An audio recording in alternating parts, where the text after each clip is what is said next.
they're talking about potential conflict with Iran. We can't fight Iran. We don't have the forces to do that. You know, we fought the Gulf War in 1991 by having friendly ports and airfields that we could bring our ships into and offload in an uncontested fashion and land and offload troops. How are we going to do that in a war with Iran? They're going to blow up every port, blow up every airfield. It means now we have to do a forcible entry into an Iranian port, Chabahar, Bandar Abbas. We don't have the force structure to do that. Iran has missiles that'll sink our ships before we get there. They're parking 2 aircraft carrier battle groups off the coast of Lebanon with a 2,000-man amphibious ready group to fight Hezbollah. Hezbollah's 100,000 men, highly trained, dug in to the hills of southern Lebanon who've been preparing for this fight. We have gone insane. Let me just make it very clear. America can't fight and win a war anywhere in the world right now against any power that has any military capability. We're that weak. We are literally that weak. Look, the Israelis right now are scared to death. Scared to death. They mobilized 360,000 reservists. Let's just put this in perspective. The vast majority of these people did their 2.5 years military service. The Israeli army is not very good. They have some units that are very capable, some of their special forces units, some of their specialized units. They have some technical units that are very good, but the mainstay, the infantry units, the armor units, they're not very good. And they have become even less good by being pulled back from conventional combat duties to policing duties in the West Bank. So most of these reservists spent their time walking the streets of the West Bank, learning how to break the arms of 10-year-old children, how to rough up 15-year-old girls, and how to belly shoot 60-year-old men. That's what they did. Brutal occupation. It was horribly demoralizing for many of these people. They didn't like doing this, and when they left the military, they didn't have a high regard for the military. So now they're back, but this time they're being called upon to do something that nobody in Israel wants to do. Go into Gaza. Why? Because in 2014 they went into Gaza and Hamas handed it to them. In 2006 they went up against Hezbollah and Hezbollah handed it to them. The Israeli army just isn't that good, and they're scared to death because Hamas is waiting for them. This is one giant ambush, and the Israeli intelligence is blind. They don't know where they are. They're going to have to go in there and probe, and as they probe, they're going to be blown up, ambushed, slaughtered, and they know this. The other thing that scares them is once they go into Gaza, they're going to be committed to that battle with the bulk of their reserves.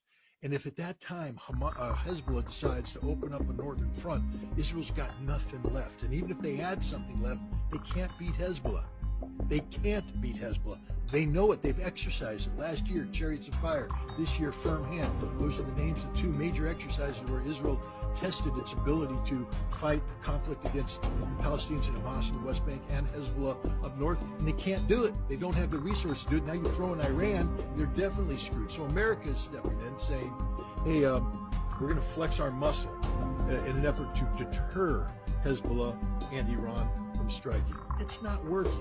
2 aircraft carrier battle groups and an amphibious ready group of 2,000 Marines does not a war win. And we don't have anything behind that. We got nothing. And so, if they come, so I think what's going to happen is that Biden is going to try and talk some common sense into Netanyahu and let him know the hard reality that, yeah, we flexed our muscles here, but if Hezbollah comes across the border, we'll bomb them, but we can't stop them. It's up to you, and if you can't stop them, you're screwed. And so you might want to think about coming up with a different solution than the one you're picking right now, the full-faced invasion. There's a lot of things go behind the scenes. The Israelis aren't as good as everybody thinks they are. They're very scared. Netanyahu is very weak. Remember how weak he was moving into this before the Hamas invasion. He was getting ready to collapse because of what he was doing with the judiciary and the reform, the rewriting of basic law. Hundreds of thousands of Israelis were in the streets. It's gotten worse for him because everybody's blaming. He was Mr. Security. I will protect you. I am the man. And look what happened. Nobody trusts him. There's a lot of Israeli talk going on, a lot of hot air coming out of the mouthpieces of Netanyahu's minions. None of it's backed up by reality. And the fact is, Israel's extraordinarily weak, extraordinarily exposed, extraordinarily scared, and America doesn't have a solution for them. And I guess is the template to look at what would happen to Israel, just look at Ukraine? It would be worse than that, because Ukrainians right now don't have a place to run to. Millions of Israelis have dual citizenship, and they'll just leave Israel. That's the death of Israel. Every Israeli I've talked to said, we can't. This happened in 1991 when the Iraqi Scuds came in. One of the big things they were saying is it's not so much the damage, physical damage that the Iraqi Scuds are doing, it's the emotional and psychological damage it's doing to Israelis. If we can't get the European Jews and the American Jews to want to come here and stay here, it's over for the Israeli experiment. And if Hezbollah can come in and threaten northern Israel, Hamas can continue to threaten, it's over. People will flee. Millions of people will leave and they will never come back, and that's it for Israel.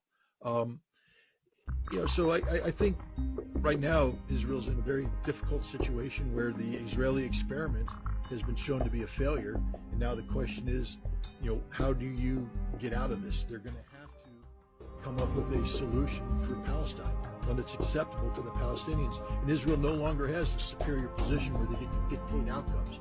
They're actually going to have to negotiate. And this is where the United States could be of great benefit. But we can't, because we continually shoot ourselves in the foot by opening our mouths and threatening war with people when we can't beat them. They're talking about